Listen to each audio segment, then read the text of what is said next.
పాఠశాలల మూసివేతను పాఠశాలల మూసివేతను nation of ఇండియాలో భాగంగా టీఎస్యూటీ భాగస్వామ్య సంఘంగా ఈరోజు తెలంగాణ రాష్ట్రంలోని అన్ని జిల్లాల్లో నిరసన కార్యక్రమాలు చేపట్టాం. దీంట్లో భాగంగా కాలేజీ సెంటర్లో నిరసన చేసి ఇప్పుడే డిప్యూటీ కలెక్టర్ గారికి రిప్రజెంటేషన్ కూడా ఇవ్వడం జరిగింది. దీని ఉద్దేశం ఏంటంటే న్యూ ఎడ్యుకేషన్ పాలసీ 2020లో అమలైంది. అప్పటి నుంచి విద్యారంగ ఉపాధ్యాయ ఉద్యోగ వ్యతిరేక చర్యలు మనకు కనబడతా ఉన్నాయి. దాదాపుగా దేశంలో ఉండేటువంటి 93,000 పాఠశాలలు కుదించేటువంటి పరిస్థితి కనబడతా ఉన్నది. కొంత కార్పొరేటీకరణ, ప్రైవేటీకరణ, కాషాయీకరణతోని విద్యా విధానం కొనసాగుతున్నది. మరి దాని ద్వారా ఏమవుతుందంటే ప్రభుత్వ పాఠశాలలో చదువుకునేటువంటి విద్యార్థులు బడుగు, బలహీన, అణగారిన, దళిత వర్గాల పిల్లలు కొంత చదువుకు దూరమయ్యే అవకాశం ఉంటుంది. కేంద్ర ప్రభుత్వం ఏమి ఎజెండా పెట్టుకున్నదో అది మాత్రమే చదవాలి, మన ఇష్టమున్న చదువుకునేటువంటి అవకాశాలు రావు అనే ఉద్దేశంగా నెప్ ఈ యొక్క 2020ని రద్దు చేయాల్సిన అవసరం ఉన్నదని మేము కోరుతా ఉన్నాం.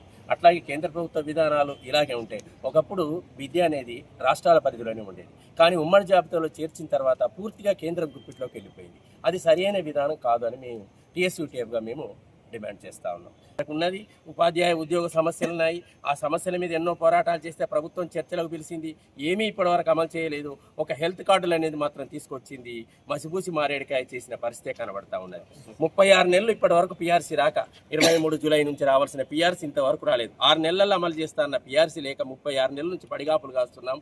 5 డిఏలు పెండింగ్లో ఉన్నాయి, ఇంతవరకు అతిగతి లేదు. పెండింగ్ బిల్స్ ఉన్నాయి, వాటికి లేవు. ఇవన్నీ కూడా మరి ఏంటి, వచ్చేది జీతం మాత్రం 1వ తారీఖు జీతం తప్ప మాకు ఒరిగింది కొత్తగా ఏమీ లేదు, కొత్తగా నేర్చుకుని కొత్తగా సాధించింది కూడా ఏమీ లేదు. దీని మీద మేము పోరాటం చేయడం కోసం ఒక సింగిల్గా మేము టీఎస్యూటీఎఫ్ నుంచి గతంలో ఎన్నో పోరాటాలు ప్రాతినిధ్యాలు చేసినటువంటి అనుభవం ఉంది, సాధించుకున్నటువంటి అనుభవం కూడా ఉంది. దాంతో మళ్ళీ ఈరోజు మీ నిరసన కార్యక్రమాలు ఇవే దశలవారి కార్యక్రమాలు చేస్తాం.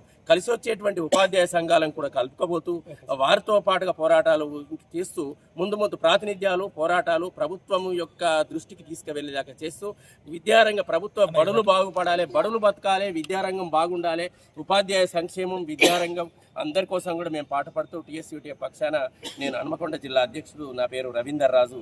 మేము ఒక ప్రభుత్వానికి ఒక హెచ్చరిక